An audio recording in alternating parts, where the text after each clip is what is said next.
Hi అండి, ఈరోజు ఒక వెరైటీ రెసిపీ చూపిస్తున్నానండి. అదేంటంటే ఇడ్లీ పిండి ఒక హాఫ్ టీ గ్లాస్ మిగిలిపోయిందండి.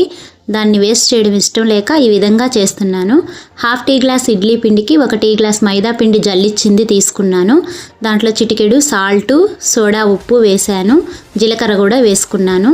తర్వాత మీల్ మేకర్ని ఒక 5 మినిట్స్ బాయిల్ చేసి పిండేసి దాన్ని కూడా వేసి బాగా కలిపేసి మిశ్రమాన్ని మూత పెట్టి పక్కన పెట్టుకున్నాను.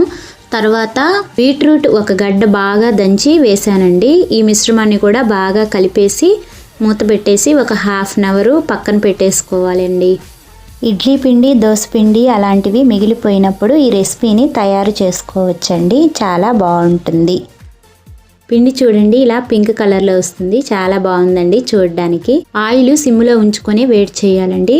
వేడెక్కిన తర్వాత బోండాల్లాగా వేసేసుకోవాలి. సిమ్లో ఉంచుకొని ఉడికించుకోవాలండి. బాగా ఒక 10 మినిట్స్ బాగా ఉడికిన తర్వాత అప్పుడు కొంచెం హైలో పెట్టేసి దాన్ని బాగా కాల్చుకొని తీసేసుకోవాలండి.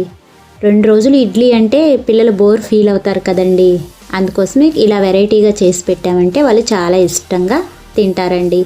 మా పిల్లలు కూడా ఇది చేసి పెడితే చాలా హ్యాపీగా, చాలా సంతోషంగా తినేసి స్కూల్కి వెళ్ళారండి. చూడండి, ఈ విధంగా బాగా టర్న్ చేసుకుంటూ నీట్గా కాల్చుకోవాలండి. చూడండి ఎంత బాగా వేగిపోయాయో. ఈ విధంగా వేగిన తర్వాత ఇప్పుడు తీసేసుకుంటున్నానండి. అలాగే మళ్ళీ ఇంకోసారి కూడా వేసుకుంటున్నానండి. ఇలాంటివి వెరైటీస్ చేసి పెడితే పిల్లలకు ఎంతో ఇష్టపడతారు. వీటిల్లో కాంబినేషన్గా కొబ్బరి పొడి వేసుకొని మా పాప తినేసి స్కూల్కి వెళ్ళిందండి. బాయ్ అండి, సపోర్ట్ చేయండి.